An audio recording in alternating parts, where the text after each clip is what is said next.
le câble électrique, il est derrière, il passe derrière. Tout ce qui est alimentation électrique, c'est tout derrière. Oui. On a déjà tiré la tranchée. À l'intérieur, vous avez quelque chose? Il passe ici et il remonte, je présume.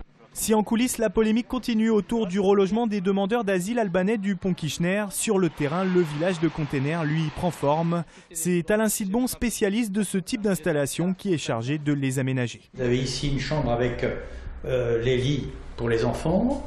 De ce côté, il y a un grand lit pour les parents. Au milieu, à cet endroit-là, il y a une armoire de rangement. Et de l'autre côté, vous avez une table, des chaises. Prévu pour 300 personnes selon l'arrêté préfectoral, le village mobile n'accueillera finalement que 150 demandeurs d'asile, suite à l'intervention de Manuel Valls dans le dossier. Autre confirmation, une école sera bien créée pour accueillir 60 enfants répartis sur 2 classes. 2 classes, une classe pour un certain âge et une autre classe pour l'autre. Mais je n'ai pas plus d'informations actuellement, puisque je sais que j'ai à mettre en place les 2 classes. Les 2 classes seront mises en place. Et vous allez avoir l'infirmerie avec service médical, parce que ces enfants qui arrivent, il faudra voir dans quel état de santé ils sont. Une infirmerie, mais aussi un concierge et une épicerie solidaire vont s'ajouter aux 25 containers d'habitation. Le tout sera géré par Forum Réfugiés. Les Albanais devraient pouvoir emménager d'ici une dizaine de jours. Prolongation de la mesure de chômage partiel jusqu'au 15 novembre chez Citel. C'est la conséquence directe du dépôt de bilan de Fagorbrandt annoncé hier. La société lyonnaise qui sous-traite la fabrication de lave-linge a tenu ce matin un comité d'entreprise. On a 210 personnes qui sont à l'arrêt aujourd'hui, qui sont en chômage partiel, donc qui sont chez eux en attendant de reprendre leur emploi. Les pertes de salaire sont chiffrées entre 10 et 20% de salaire en moins sur le salaire net actuel. Les 430 employés sont donc sceptiques, mais la direction de Citel, qui a entamé une reconversion dans le transport électrique, se veut rassurante. On ne peut pas dire que notre destin Citel est lié complètement à Fagorbrandt. On ne peut pas le dire, on est indépendant de Fagorbrandt et on a nos cartes à jouer. 50% de chiffre d'affaires apporté par les nouvelles activités, c'est entre maintenant et la fin de l'exercice budgétaire qui est en juin 2014. Donc c'est maintenant qu'il faut qu'on trouve des commandes.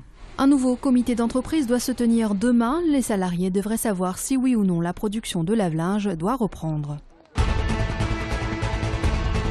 C'est une belle vitrine pour notre école, c'est une belle vitrine pour Lyon. L'Institut Bocuse a inauguré aujourd'hui un nouveau restaurant d'application en plein cœur de Lyon, place Bellecour. Il est ouvert aux clients du mardi au samedi. Les étudiants sont au fourneau mais encadrés par leurs profs.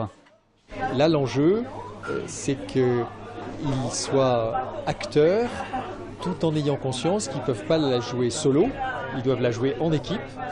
C'est le défi de chaque étudiant et c'est le défi forcément du chef, du maître d'hôtel, puisque, il faut le rappeler, chaque semaine, les brigades changent. Nos chefs sont extrêmement compétents, ils ont un savoir-faire incroyable, des années d'expérience et ils demandent qu'une chose, c'est nous apprendre. Donc nous, comme on est passionnés, en général, ça passe bien.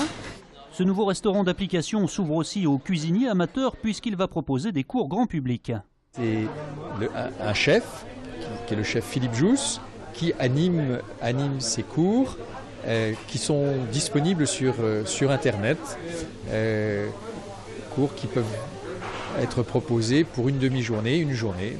Pour le prix de ces cours, comptez à partir de 190 €.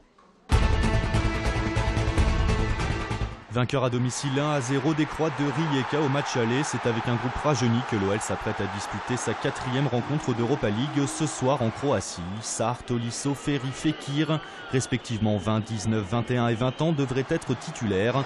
Tout comme Mathieu Gorgelin qui viendra pallier au moins sur ce match l'absence d'Anthony Lopez.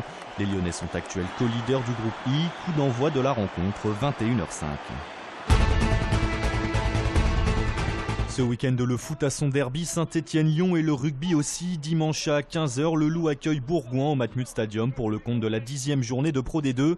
Une rencontre inédite dans l'ère professionnelle et qui aura forcément une saveur particulière pour Conny Basson et Lionel Nallet, passés tous deux par le CSBJ. C'est mon premier club en France, ça porte beaucoup les émotions aussi, mais je connais quelques joueurs encore à Bourgoin. Si le match commence, on fait la guerre et après on serre les mains, on boit un bière. Voilà. ça va attirer beaucoup de monde au stade et ça c'est une bonne chose. Hein. Il y a peu de kilomètres qui séparent les deux villes et je crois que c'est ça le plus important, c'est que ça soit une belle fête du rugby.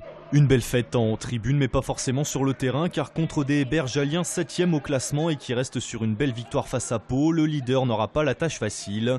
De toute façon, derby ou pas, du côté du staff, on a préparé la rencontre comme toutes les autres. On traîne cet après-midi, demain c'est une journée de repos. Et on se donne le capitaine samedi matin. Et c'est comme chaque match. On fait avec le même mental, le même esprit et on attaque le match avec beaucoup d'envie. De l'envie et de la confiance, le Loup n'a plus perdu depuis le 29 septembre. S'il gagne dans 3 jours, il enchaînerait un 5e succès consécutif et conforterait sa place de leader avant une semaine de break.